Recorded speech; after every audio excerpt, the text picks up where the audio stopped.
The Enlightenment and the American Revolution. In this video, we are going to look at two important historical incidents in modern history. They were the Enlightenment and the American Revolution. The Enlightenment was a cultural movement that took place in Europe in the 17th and the 18th centuries, and France was the center of the Enlightenment. During the Enlightenment, different Enlightenment thinkers emerged, and they shared their ideas on the best political system that should be established in different European countries. The Enlightenment thinkers rejected unreasonable ideas, and they believed that all societies should be governed by the natural laws. So, what is the idea of the natural law? Now, the Enlightenment thinkers believed that just like the natural phenomena which you can observe in our daily life are governed by the scientific principles, they believe that the functioning of societies should also be governed by natural laws. Now, just like the scientific principles in the natural world can be discovered through logical reasonings and experiments, the Enlightenment thinkers believe that the natural laws which govern the functioning of societies could also be discovered with human reason, although we may not be able to conduct experiments. Now, the French were influenced by the writings of these Enlightenment thinkers, say for example Voltaire, Montesquieu, and Rousseau. So some French believed that they could rebel against tyranny in order to protect their own rights. Now let's take a look at the teachings of these Enlightenment thinkers. Now, as we have pointed out just now, the Enlightenment thinkers believe that the functioning of societies should be governed by some natural laws, and if we build our societies or countries upon these natural laws, our societies and our countries could become good, and all of us could enjoy a good life. Now, so what are these natural laws? The first thing that the Enlightenment thinkers wrote about would be the natural rights of the people. The Enlightenment thinkers believe that every one of us were born with some natural rights. According to John Locke, every one of us should enjoy the basic natural rights of life, liberty, and property. Natural rights of life means that we should not be killed by any other people. Number two, liberty, that means we enjoy different kinds of freedom. And property means that we can acquire personal wealth. Rousseau also believed that we enjoy some natural rights. Say, for example, the rights to make laws. Now, since that laws in the societies were made by the people, so everyone is equal before the law. Voltaire also believed that the people should have the freedom of speech, of religion, of assembly, and of the press, whereas Montesquieu believed that all of us should enjoy different kinds of political and religious freedoms. Now, so these are the ideas of these four Enlightenment thinkers about the natural rights of the people. Apart from sharing their ideas on the natural rights of the people, the Enlightenment thinkers also wrote about the government responsibilities. According to John Locke, who was a British, he believed that the government must protect the natural rights of the people. If the government fails to protect the natural rights of the people, or if the government even violated the natural rights of the people, then, according to John Locke, this government has broken the social contract. A social contract can mean the people's expectation on the government. The people expect the government to protect our rights. And because the government live up to our expectations and do their jobs in protecting the rights of the people, then the people would be willing to obey the government's order. Now, however, John Locke also pointed out that if the government failed to protect the natural rights of the people, then this government would have broken the social contract. And if the government infringed or violated the natural rights of the people, the government would certainly have broken the social contract and have become a tyranny. When a government becomes a tyranny, John Locke believes that we should overthrow this government. Now, for Rousseau, he also believed in the idea or in the theory of social contract. He believed that the king's right to rule a country was given by the people and not by God. It means that a king could not govern a country without the consent of the people. Finally, for Voltaire, he hated all forms of oppression and religious intolerance. So, in the opinion of Voltaire, he believed that the government should not oppress the people and should protect the religious freedom of the people. So, this is how Voltaire understood then the government's responsibilities.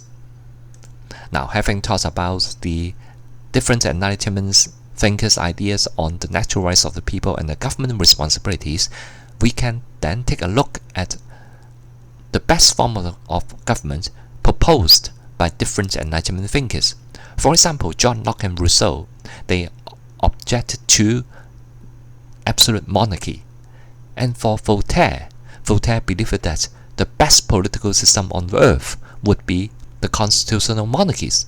He believed that a monarch would introduce reforms if his power was limited by a constitution. Montesquieu believed that absolute monarchy was bad, and the political powers should not be put into the hands of one king. The political power should be divided among different branches of government. He believed that the government should make up of 3 branches. The first branch, executive branch; the second branch, legislative branch; and finally, the judicial branch. If you want to understand the 3 branches, you can take a look at the situation in Hong Kong. The executive branch was the branch headed by Mrs. Carrie Lam, the chief executive. The chief executive would lead different government departments to deliver the public services. The legislative branch was the branch that is responsible for making laws, and in the case of Hong Kong, this is the Legislative Council. Finally, the judicial branch. The judicial branch would mean the different levels of judicial courts. So, with the formation of these 3 branches, Montesquieu believed that tyranny can be avoided. Now, we have already looked at the teachings of these Enlightenment thinkers. Then we can take a look at the influence of these Enlightenment thinkers. Now, the first influence that we can talk about would be the influence of one Enlightenment thinker on the others. We can find that the teachings of one Enlightenment thinker could influence the teachings of the other people or the other thinkers. Say, for example, John Locke's idea. John Locke was a British Enlightenment thinker. His teachings could influence the writings of the Enlightenment thinkers in France, like Voltaire, Montesquieu, and Rousseau. Now, the Enlightenment ideas of the Enlightenment thinkers did not only influence the Enlightenment thinkers, they also influenced some European monarchs. For example, the ideas of Voltaire could also influence the policies of Frederick the Great of Prussia. He was a Prussian king. Prussia can be understood as today's Germany. The second influence of the Enlightenment teachings was their influence on the American and French revolutions. We can find that the teachings of the Enlightenment thinkers were incorporated in the documents of the American and the French revolutions.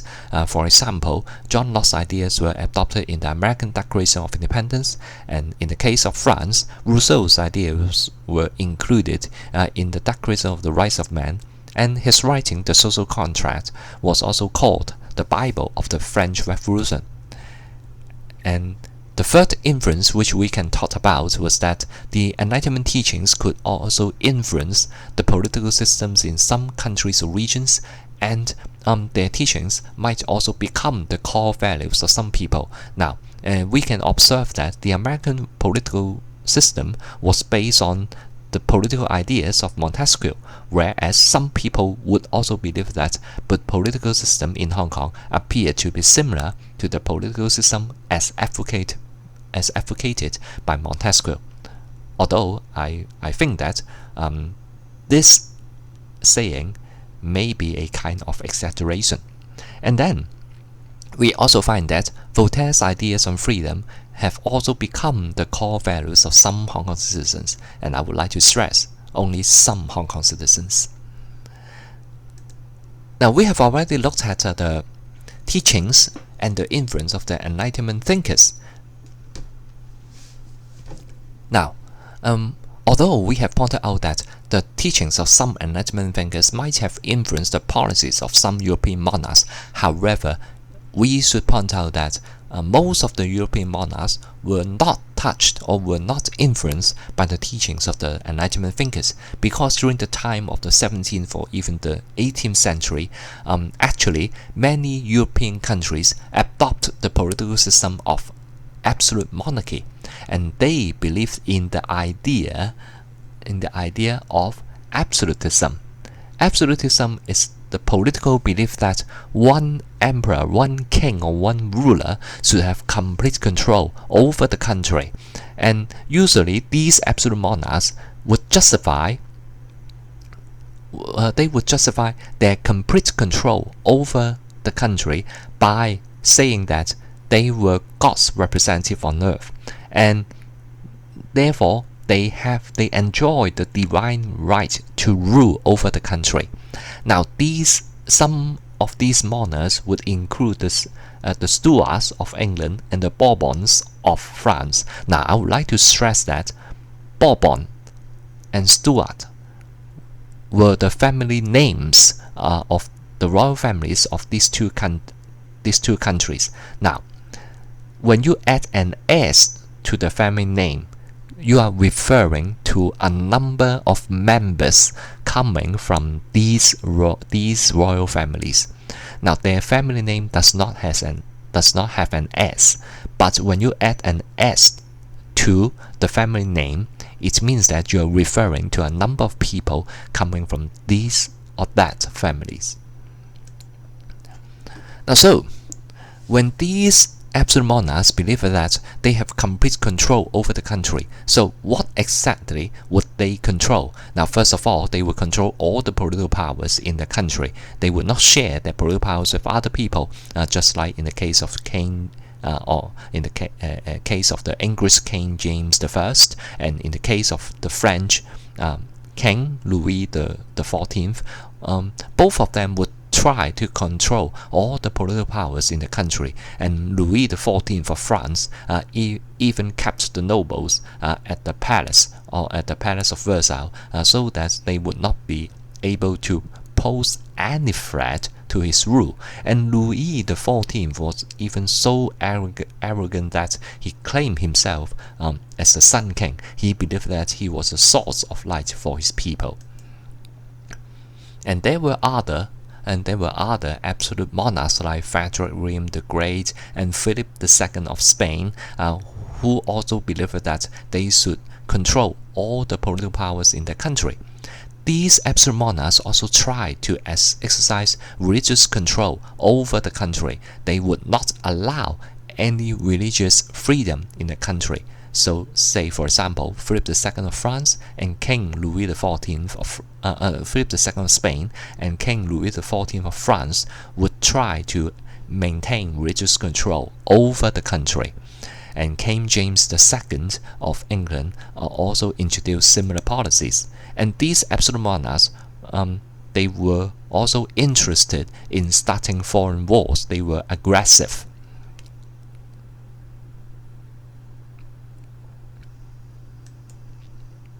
Now, so the absolute monarchs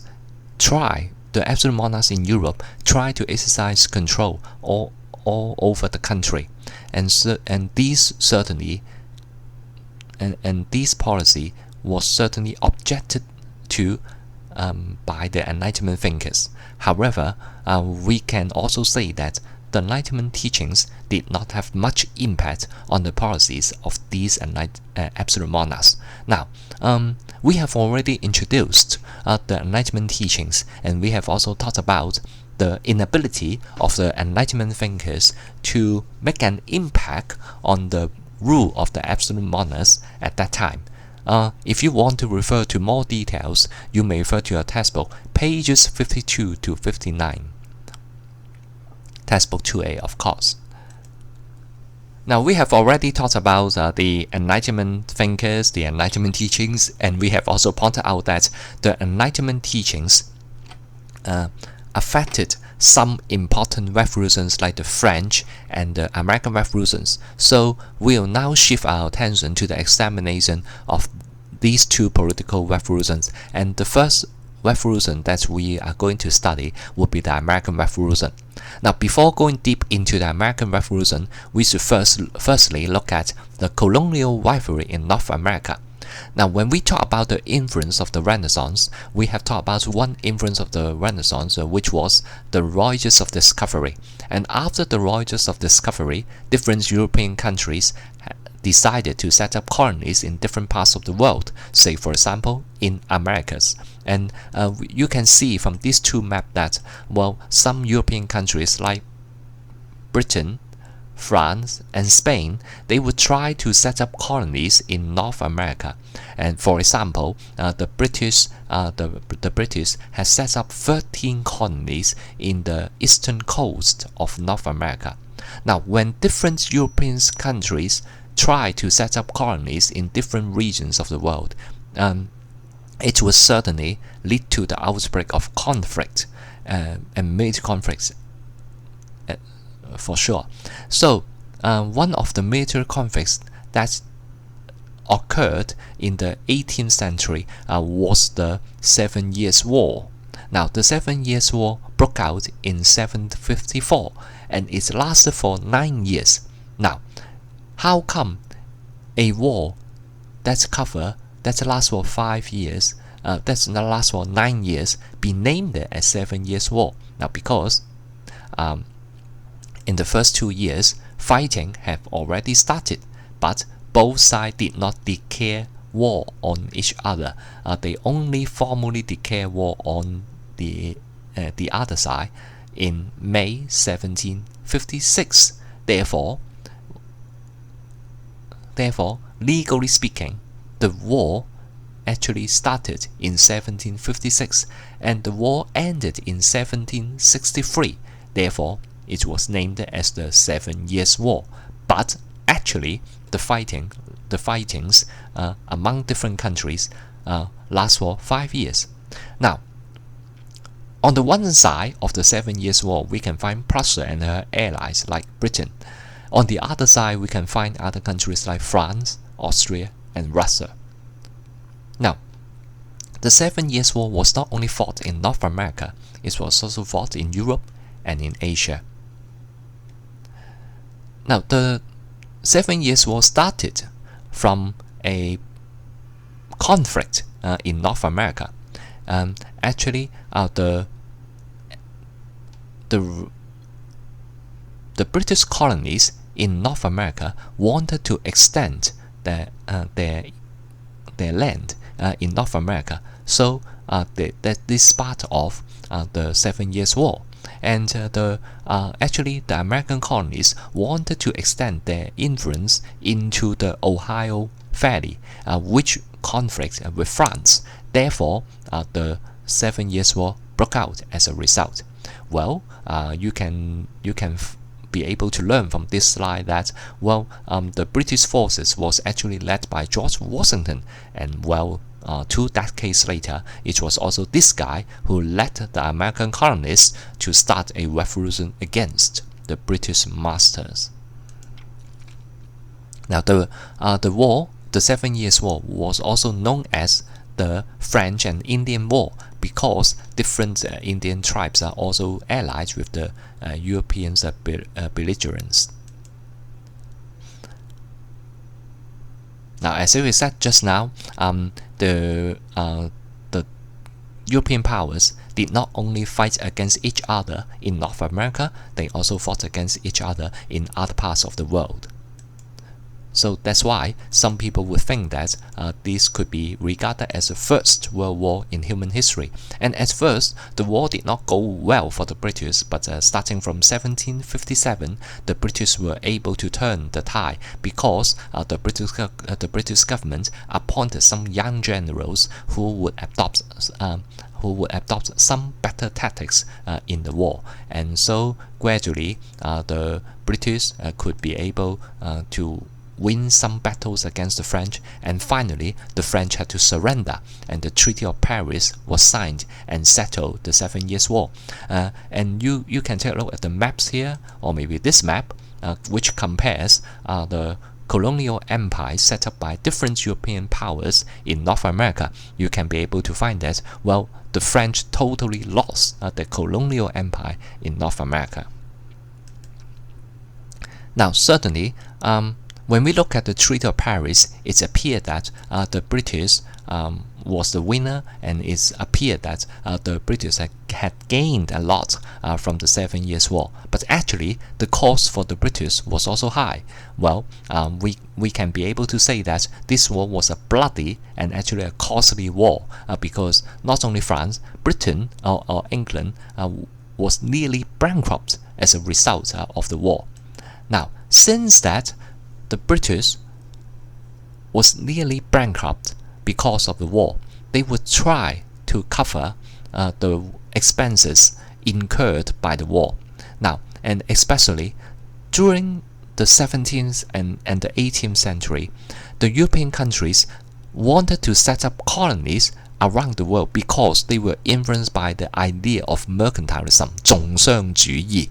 Now, mercantilism,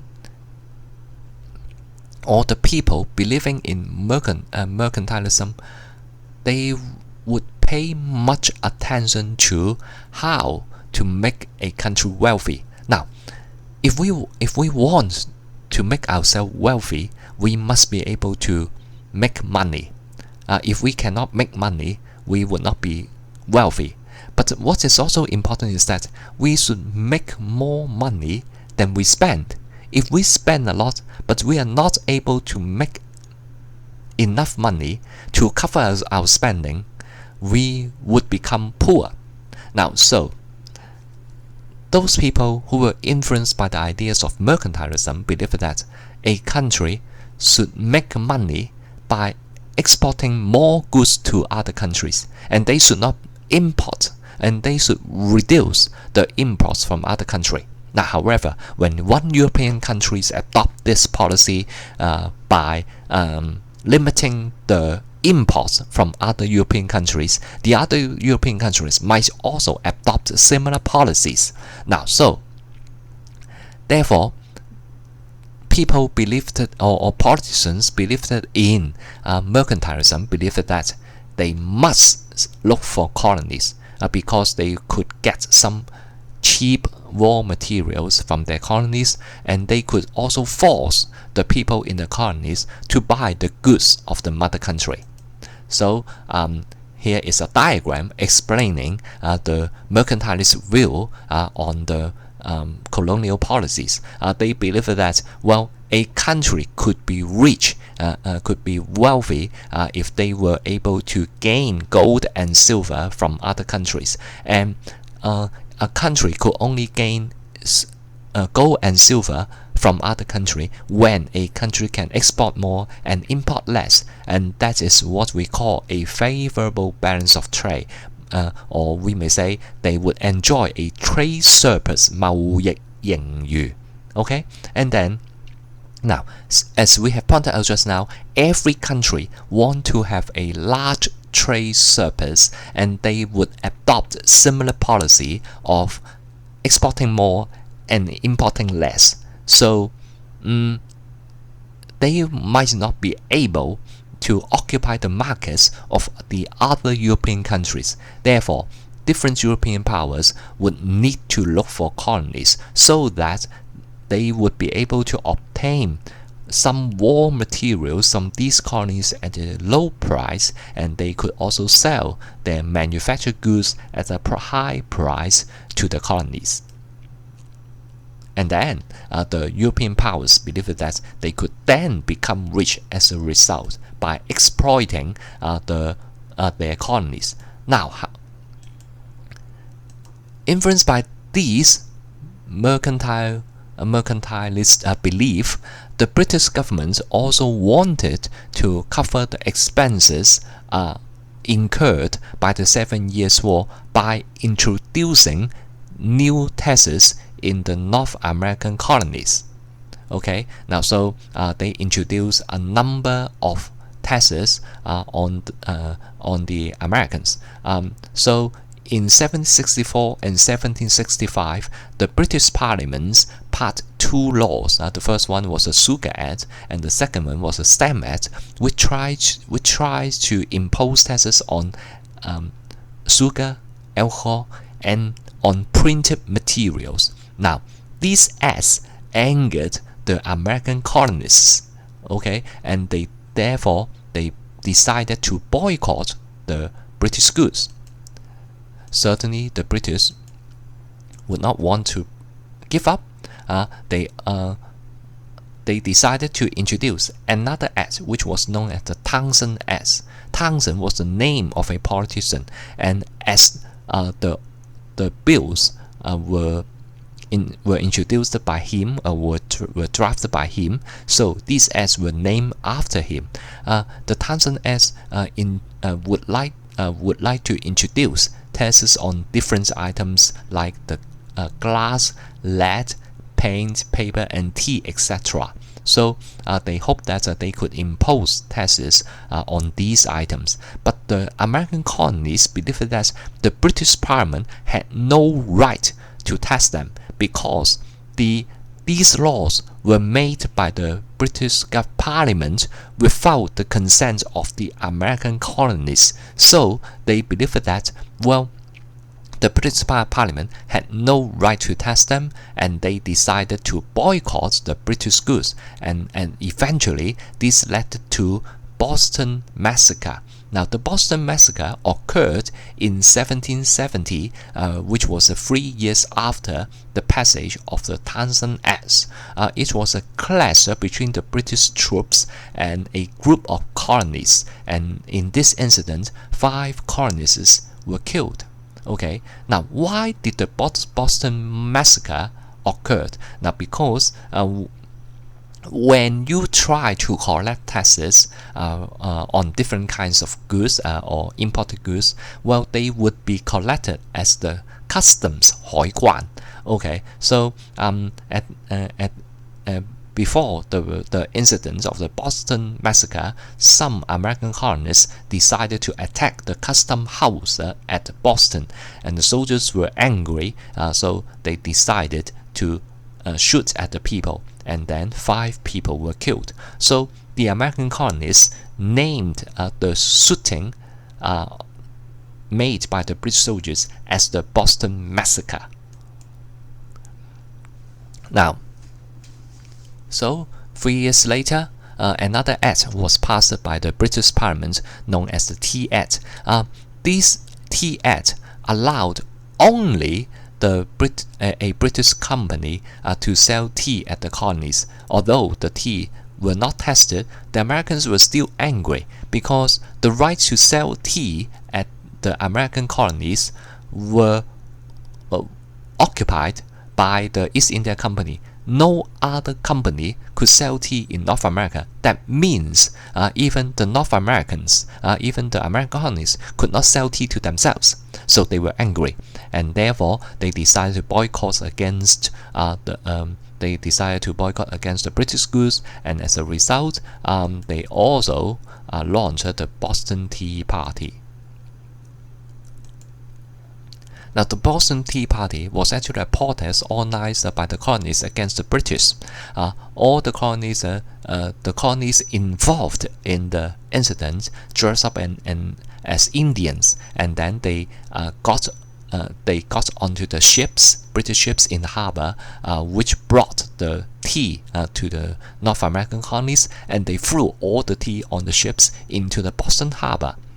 Okay, so the British was very angry because they were destroying the British property. Therefore, they decided to pass some laws to punish the American colonies, and the American colonies call these laws as the Intolerable Acts. And so these Intolerable Acts were passed to close the Boston harbor, and they would also try to impose stricter control over the colonies. Now we can take a look at these laws. Okay, now you can see that actually these Intolerable Acts were made up of a number of bills. Say for example, the Boston Port Act, okay, which closed the Boston harbor, and then the Massachusetts Government Act, which means that, well, the British would try to exercise greater control over the local governments. Okay. This Quartering Act would require the North American colonies to provide barracks for all British soldiers. In case that barracks were not available, the soldiers could find accommodations in different buildings. So it would cause some kind of disturbances to the American colonies, and therefore the American colonies were angry with this kind of bills. Okay. Now, so this was the Boston Tea Party, but the British would certainly not give up and decided to impose different kinds of restrictions on the American colonies. And so the American colonies were angry, and they decided to rebel against the British, and they decided to work together to deal with the British threat. And so in order to foster cooperation among themselves, so they decided to arrange two congresses to discuss how to deal with the British oppression. So two congresses were conducted, which were the First and Second Continental Congress, and as a result of the Second Continental Congresses, the Declaration of Independence was finally adopted in July 1776, and so July the 4th became the National Day of America. And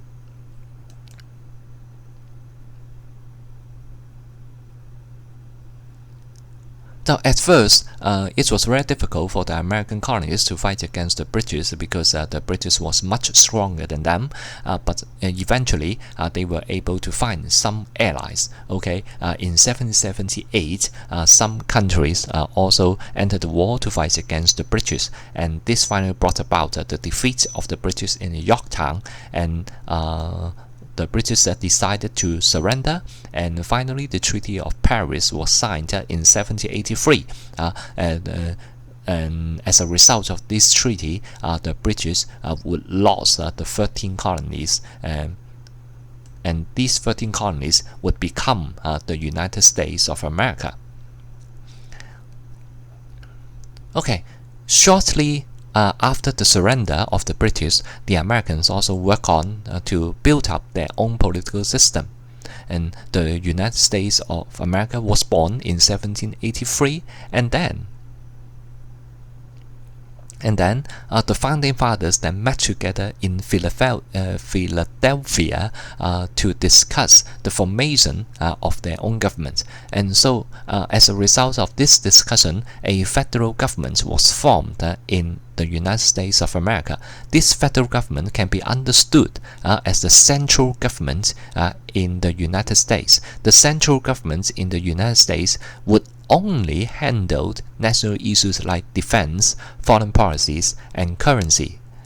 The other affairs would be controlled by the state government. 聯邦政府 and this is 州政府.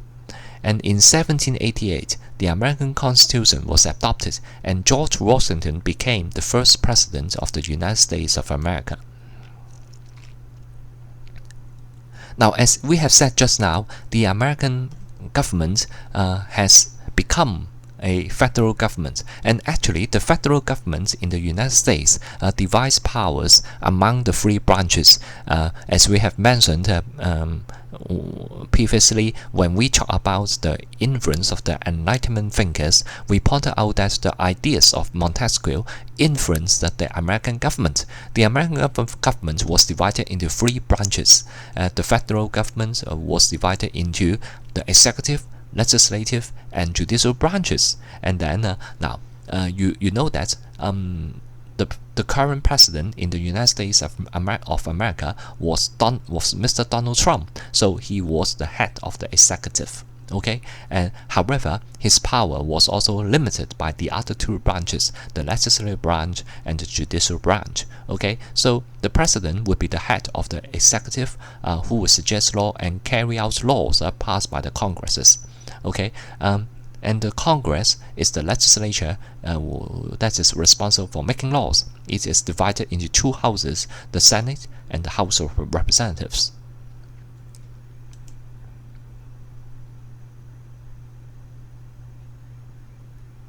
So, the Supreme Court and the other courts are the judiciary that would explain the law, and they were also responsible for hearing cases. And so, we can say that the Montesquieu's ideas of checks and balance can be found in the American political system. So,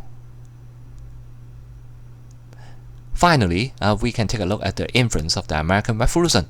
The success of the American Revolution encouraged other people to fight for their own freedom and independence. For example, the French started a revolution in 1789, while the people in South America also started their wars of independence against the European powers like Spain and Portugal in the early 19th century. Now, so we have already looked at the teachings of the Enlightenment thinkers, their influence, and the American Revolution. Now, if you want to refer to the textbook for more details about the American Revolutions, you can certainly refer to these pages, pages 60 to 75. Now, so this all for our discussion of the Enlightenment as well as the American Revolution. So, goodbye for now.